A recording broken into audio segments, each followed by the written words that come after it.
오늘은 요한복음 결정연구 메시지 2번을 읽겠습니다. 하나님의 말씀 괄호 2번, 로마 숫자 3번.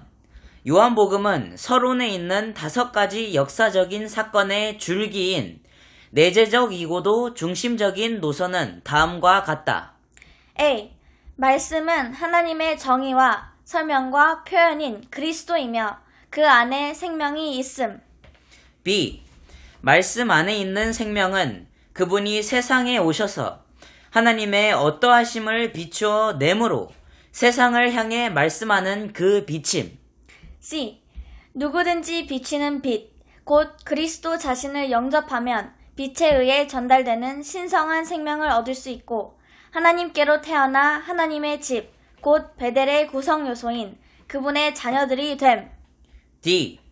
이것은 궁극적으로 하나님의 영원한 경륜의 성취를 위해 동일한 저자 요한이 계시한 새 예루살렘을 유기적으로 완성함. 로마서 4번. 말씀과 하나님과 그 영, 이 셋은 하나님을 위해 말하는 데 있어서 함께 협력하고 동력함. A. 하나님은 그분을 위하여 말하는 말씀을 갖고 계시며 또한 말씀을 산출하는 그 영을 갖고 계심. 이것은 창조 시에 보여졌는데 그때 하나님의 말씀이신 그리스도는 말씀하심으로 창조하고 계셨고 그러므로 우주는 하나님의 말씀으로 지어졌다. 하나님의 영은 품고 계셨음. B. 말씀이신 그리스도께서 5가지 위대한 사건 안에서 말씀하신 것 외에도 하나님의 말씀이신 그리스도는 선지자들에 의해 그분의 영으로 말미암아 하나님을 위해 말씀하셨음.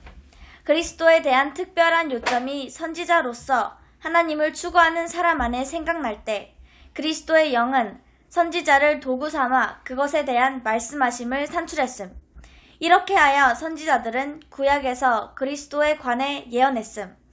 그리스도는 하나님의 말씀과 하나님 자신과 하나님의 말씀하시는 영으로서 하나님을 위해 그리스도에 관한 예언을 말하는 일에 협력하고 동력하셨음.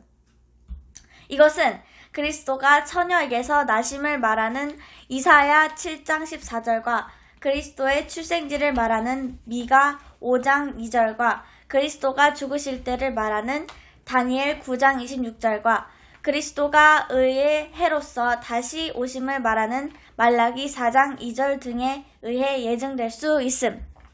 C.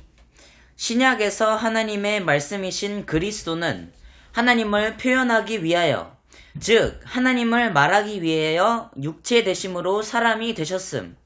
그러므로 히브리서 1장 2절은 이 모든 날 마지막에 하나님이 아들 안에서 우리에게 말씀하셨다고 함. 하나님의 신약 경륜 안에 있는 아들의 자격은 개인적일 뿐만 아니라 단체적이기도 함. 신약에서 하나님이 그분의 맏아들인 그리스도 안에서 말씀하심은 그분의 맏아들의 모든 형제들이 많은 아들들로서 하나님을 위해 말하는 하나님의 말씀이 되어야 함을 가리킴. 그들은 다만 사도, 선지자, 복음 전하는 자, 목자와 교사일 뿐만 아니라 더욱 하나님의 아들들이며 그분의 맏아들의 지체들이다. 그들은 구약의 선지자들보다 훨씬 높다. D. 하나님의 말씀이신 그리스도의 3가지 형태. 1번. 인격의 형태, 그리스도 자신. 2번.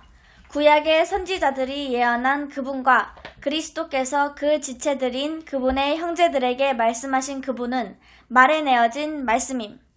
3번. 말에 내어진 말씀이 기록되어 성경을 구성할 수 있을 때 그것이 곧 기록된 말씀임. 2. 말씀이 우리 안에 머물러 있을 때 그것은 하나님의 말씀하심임. 우리가 이것을 말하고 다른 사람들이 받아들일 때 그것은 영과 생명이 됨. 이것이 그들 안에 머물러 있을 때 그것은 다시 말씀이지만 그들이 그 영으로 말미암아 그것을 말해낼 때 그것은 영과 생명이 된다. 이렇게 해서 하나님의 말씀이신 그리스도는 한 인격과 말에 내어진 말씀과 기록된 말씀, 성경 형태의 말씀으로 그분 자신을 보이심. 이 모든 것들이 하나님의 계시로서 하나님을 정의하고 설명하고 표현함. 메시지 2번을 마치겠습니다.